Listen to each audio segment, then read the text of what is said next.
Disney's The Prince and the Pauper. The Prince and the Pauper. For many years, England had a wise and good king. The people were happy under his rule. But by and by, the good king fell ill. Soon the greedy captain of the guard, Captain Pete, saw his chance to rob and terrorize the people. Without firewood to heat their simple homes and enough food to eat, people suffered terribly throughout the land.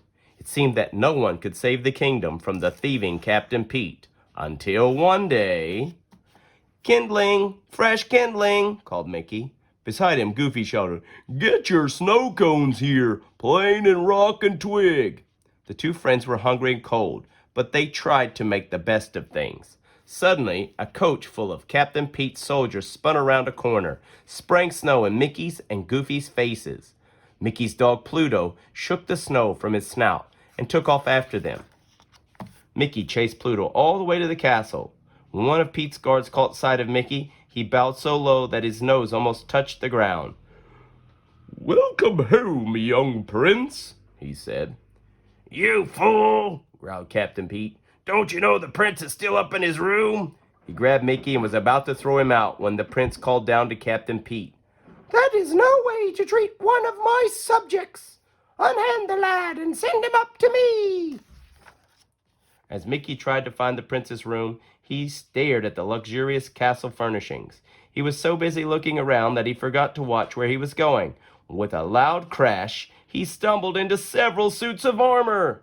Just then the prince appeared. He was about to greet Mickey when the helmets toppled onto each of their heads. Mickey and the prince pulled off their helmets and gasped. "You look just like me!" cried Mickey.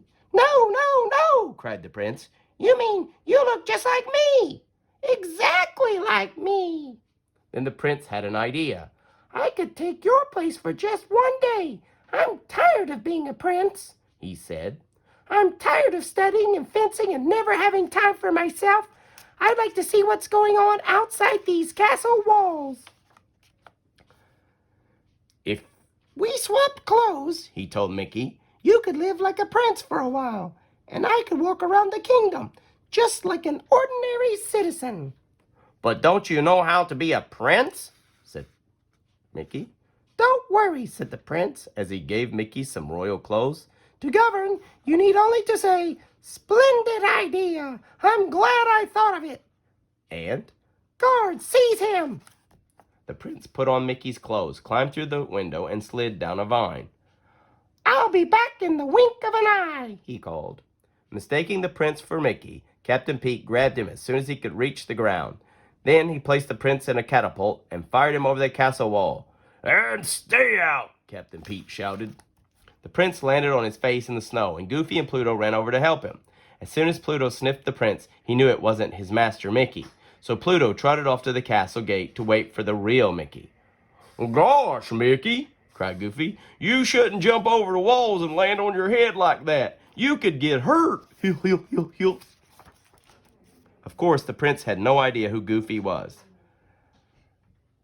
"I'm Goofy, remember?" said Mickey's friend.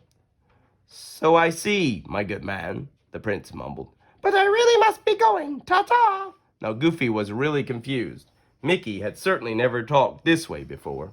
Once the prince managed to get away from Goofy, he began to enjoy his new surroundings. "What a nice little place," he said to himself. "I really must try to come here more often." The prince was enjoying his walk when he spotted a little dog. Because he'd never had a pet before, he thought it would be fun to play with the little fellow.